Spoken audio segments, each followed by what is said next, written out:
Hi all, welcome back. Nandan ഇന്നോ നാളെയായിട്ട് evict ആകുമെന്നാണ് നമുക്കറിയാൻ കഴിഞ്ഞത്. ലാലേട്ടൻ്റെ അടുത്ത് എത്തിക്കഴിഞ്ഞിട്ട് ഒരു പ്രൊഫൈൽ വീഡിയോ കാണിക്കുന്നുണ്ട്. ബിഗ് ബോസ് ഹൗസിനുള്ളിൽ ചിലവഴിച്ച അത്രയും ദിവസം ചിലവഴിച്ച നല്ല നല്ല മുഹൂർത്തങ്ങൾ കാണിക്കുന്ന വീഡിയോ. ആ വീഡിയോ നന്ദനയുടേത് ചെയ്തു കഴിഞ്ഞു എന്നാണ് നമുക്കറിയാൻ കഴിഞ്ഞിട്ടുള്ളത്. അതുകൊണ്ട് തന്നെ നന്ദന 100% എവിക്റ്റ് ആകുമെന്ന് നമുക്ക് മനസ്സിലാക്കാം. ഈ ആഴ്ച ഡബിൾ എവിക്ഷൻ നടക്കുന്നുണ്ട്. അത് സായി ആണോ നോറയാണോ എന്നുള്ളൊരു സംശയമുണ്ട്. മിക്കവാറും അത് സായി ആയിരിക്കും. സായിക്കാണ് വോട്ട് വളരെ കുറവുള്ളത്. സായിക്കും നന്ദനക്കും നല്ല കോൺഫിഡൻസ് ഉണ്ടായിരുന്നു അവരവിടെ തന്നെ 100 ദിവസം തുടരുമെന്ന്.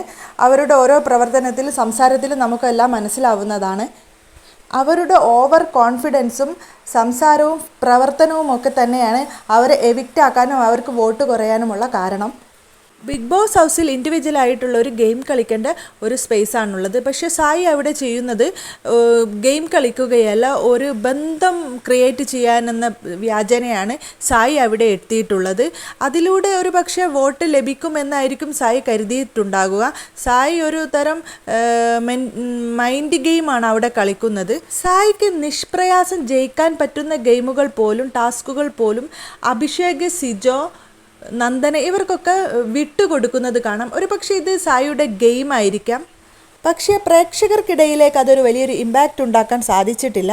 മാത്രവുമല്ല സായി ഒരു വായയായിട്ടാണ് പ്രേക്ഷകർ കണക്കാക്കുന്നത്. ജിൻഡോക്കെതിരെ പ്ലാൻ ചെയ്തതും ഒരു പക്ഷേ സായിക്ക് വോട്ട് കുറയുന്നതിനൊരു കാരണമായേക്കാം. വലിയ പ്ലാനിങ്ങോടുകൂടി മൈൻഡ് ഗെയിം കളിച്ച് സായി പുറത്തേക്ക് പോകുന്നത് ദയനീയകരമായിട്ടുള്ളൊരു കാഴ്ച തന്നെയായിരിക്കും. നന്ദനയുടെ ഒരു കാര്യം എടുത്തു നോക്കുകയാണെങ്കിൽ നന്ദന എപ്പോഴും പറയുന്നത് കേൾക്കാം, പ്രേക്ഷകർ കാണുന്നുണ്ട്. ശരിക്കും പ്രേക്ഷകർ കണ്ടിട്ടുണ്ട്. എങ്ങനെയൊക്കെ കണ്ടിട്ടും പ്രേക്ഷകർ വോട്ട് കൊടുത്തില്ല. കാരണം എന്തായിരിക്കുമെന്നാണ് ഞാൻ ചിന്തിക്കുന്നത്. എൻ്റെ ഒരു ധാരണ പ്രകാരം നന്ദനയുടെ വിചാരം നന്ദനയ്ക്ക് നല്ലൊരു വോട്ടുണ്ട്, പ്രേക്ഷക പിന്തുണയുണ്ടെന്നാണ്. ആ പ്രേക്ഷക പിന്തുടർന്നിട്ടാവാം സിജോയും സായും അവളെ പിന്നാലെ കൂടുന്നതെന്നും അതിൻ്റെ ചില കൊനിഷ്ടുകളൊക്കെ അവൾ കാണിക്കുന്നത് കാണാം. അഹങ്കാരത്തിൻ്റെ ചില കൊനിഷ്ടുകളൊക്കെ കാണിക്കുന്നത് കാണാം.